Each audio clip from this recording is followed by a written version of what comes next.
Saudara, Anda menyaksikan Kompas Bisnis bersama saya Putri Oktaviani.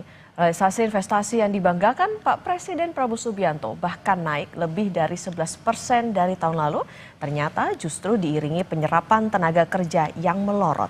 Realisasi investasi asing juga menyusut, bahkan terendah sejak 2024.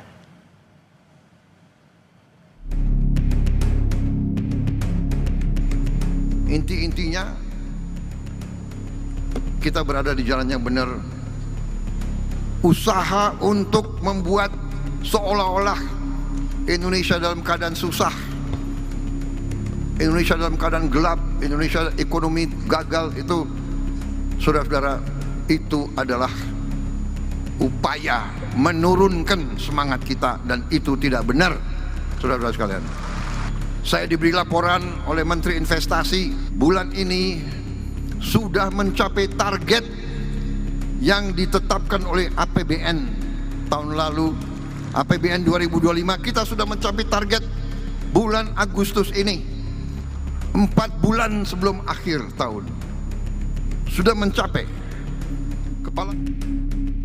Presiden Prabowo Subianto kembali membanggakan pencapaian. Kalau kemarin tentang data kemiskinan yang berkurang, kini Presiden happy dengan realisasi investasi. Benar, realisasi investasi kuartal 2 2025 naik 11,5% dibanding tahun lalu. Rinciannya, total 477,7 triliun rupiah. Terdiri dari penanaman modal dalam negeri 275,5 triliun rupiah dan investasi asing 202,2 triliun rupiah. Selamat Pak Presiden Prabowo. Namun, Kompas Bisnis menemukan data yang sangat menarik di paparan Kementerian Investasi, Hilirisasi, dan BKPM. Data berikut seharusnya jadi alarm yang membuat Pak Presiden tak boleh terbuai. Data apa itu? Jawabannya adalah realisasi investasi versus serapan tenaga kerja. Investasi kuartal yang sama tahun lalu boleh saja lebih kecil, yaitu 428,4 triliun rupiah. Tapi lihat, angka serapan tenaga kerjanya tinggi sampai 677 ribu lebih. Bandingkan dengan kuartal 2 tahun 2025, realisasi investasinya lebih melesat, yaitu 477,7 triliun rupiah. Tapi serapan tenaga kerjanya justru melorot, turun ke 665 ribuan. Pak Presiden Prabowo, Kompas Bisnis tunjukkan data lain lagi, yaitu realisasi investasi asing. Angkanya terus melandai sejak awal tahun 2024. Bahkan, realisasi kuartal 2 yang dibanggakan asing berada di titik terendah, yaitu 202 triliun rupiah. Kita lihat memang tidak bisa dipungkiri geopolitik yang meningkat ini tentunya mempengaruhi sekarang investasi di seluruh dunia. Dan alhamdulillah kalau kita lihat di saat geopolitik yang sedang tinggi ini, para investor domestik atau lokal ini mempunyai kekuatan yang besar. Dalam rangka apa? Dalam rangka mereka juga ingin meningkatkan perannya berinvestasi di Indonesia.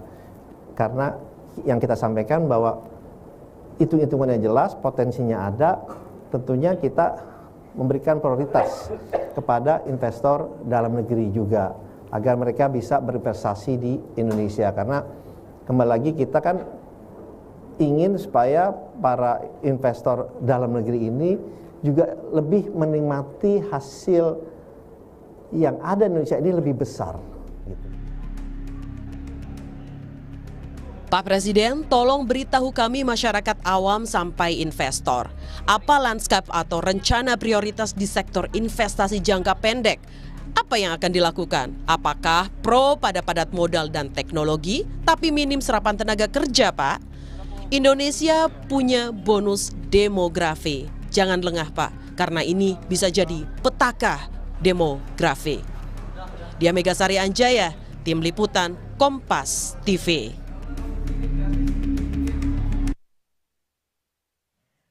Saudara, apa yang terjadi dengan dunia investasi dan tenaga kerja di Indonesia?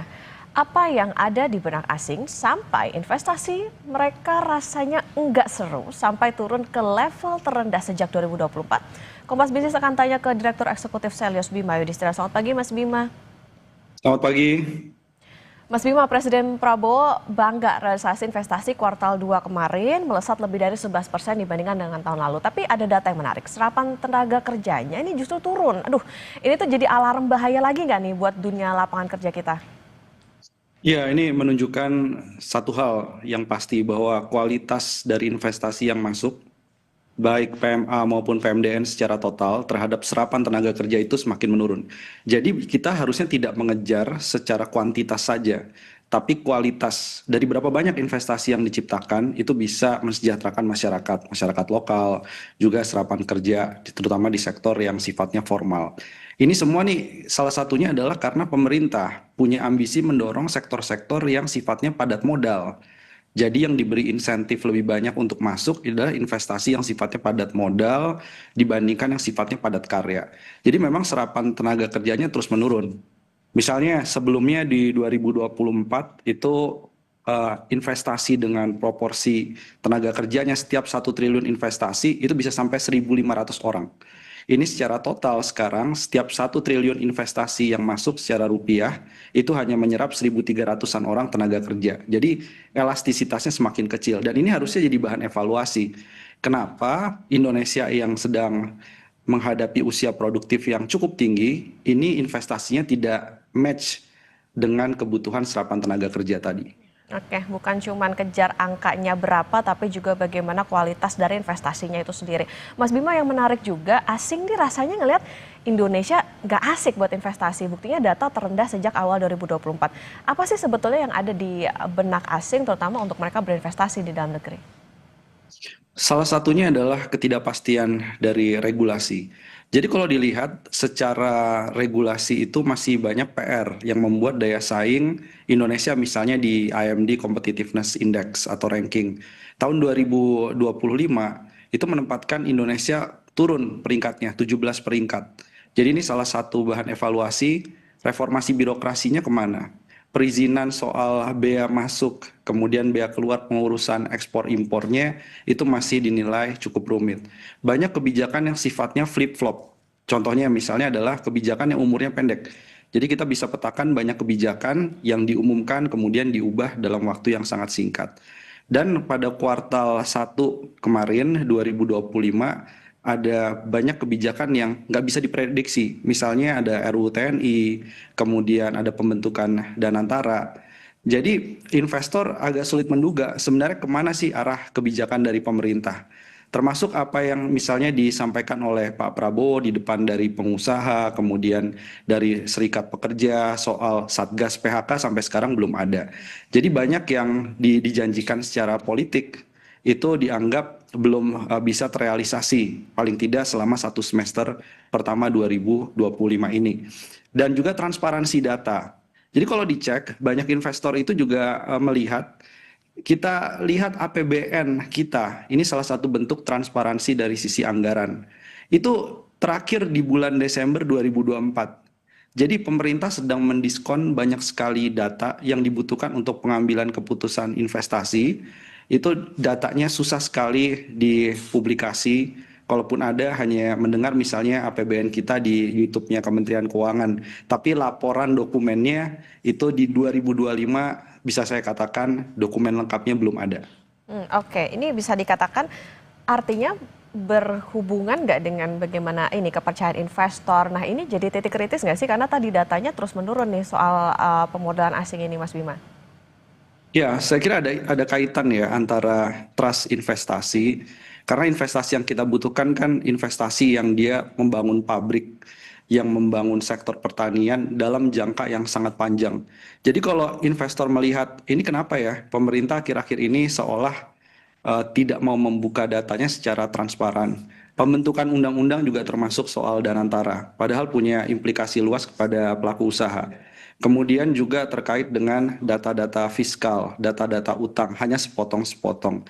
Ini kan fiskal ini atau APBN itu menjadi salah satu cara investor untuk melihat Indonesia dari sisi kemampuan membayar utangnya bagaimana, dari sisi kemampuan untuk menciptakan penerimaan pajaknya juga seperti apa. Itu saya kira hal yang saling berkaitan. Oke, tadi disinggung soal bagaimana transparansi data. Tentang persepsi data ini, inginnya kan tidak ada dusta di antara data. Maksud kami adalah transparansi itu tadi ya. APBN kita yang sempat menghilang berkali-kali, kemudian balik lagi data PHK yang tidak dirilis setiap bulan. Terakhir data kemiskinan yang mundur. Apakah ini mempengaruhi persepsi transparansi pemerintahan Presiden Prabowo, Mas Bima?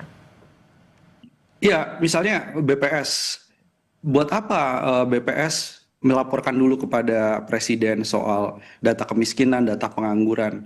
Ini kan artinya ada jeda antara yang dilaporkan kepada Presiden, Kepala BPS melaporkan pengangguran turun, kemiskinan turun, dengan yang publik bisa melihat di dalam website atau keterangan pers dari Badan Pusat Statistik. Sehingga waktu jeda itu akhirnya menimbulkan spekulasi. Ini bagaimana independensi soal pengambilan data? Ini bagaimana independensi dari kepentingan politik untuk mempengaruhi data statistik? Ini saya kira isu yang cukup serius karena terjadi kemunduran signifikan dalam hal transparansi data akhir-akhir ini. Oke, ini juga tentunya mempengaruhi tadi balik lagi ya soal bagaimana kepercayaan pada investor tidak hanya dari asing tapi juga di dalam negeri. Mas Bima, nanti kita lanjutkan kembali dan saudara tetap bersama kami di Kompas Bisnis.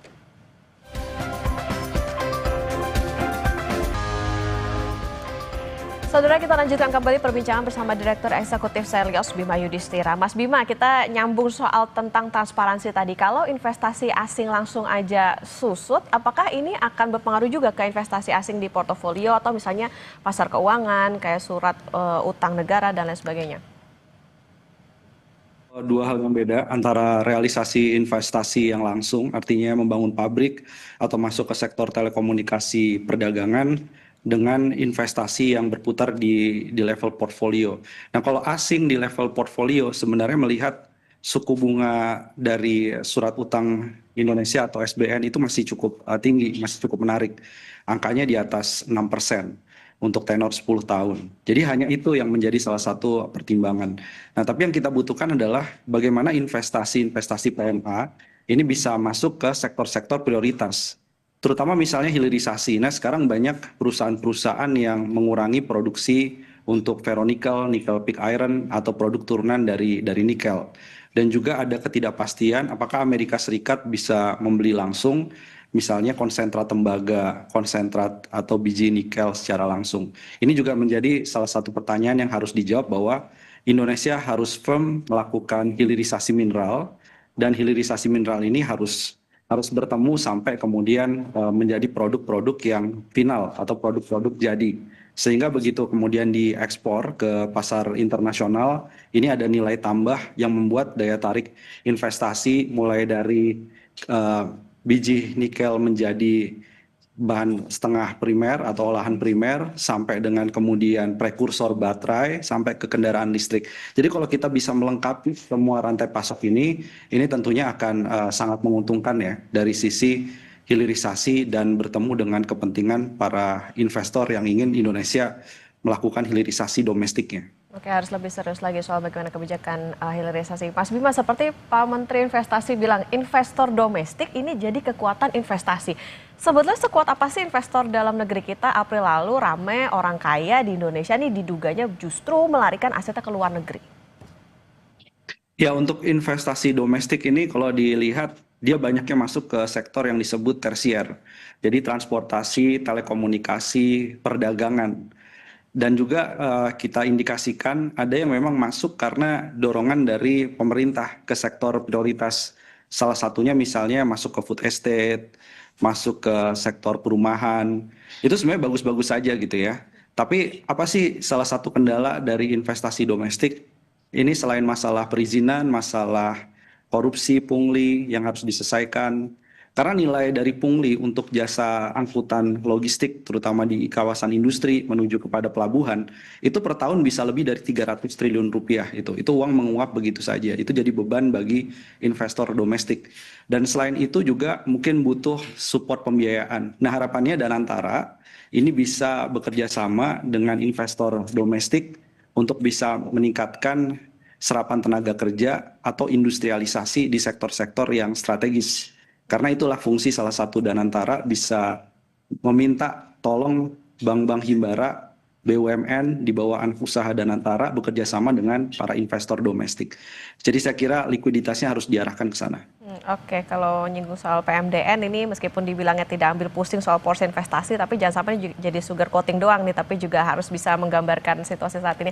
Mas Bima, terakhir ini mungkin singkat saja, lanskap atau rencana mengundang investasi ke Indonesia sudah cukup jelas nggak nih? Atau solusinya apa Mas kira-kira?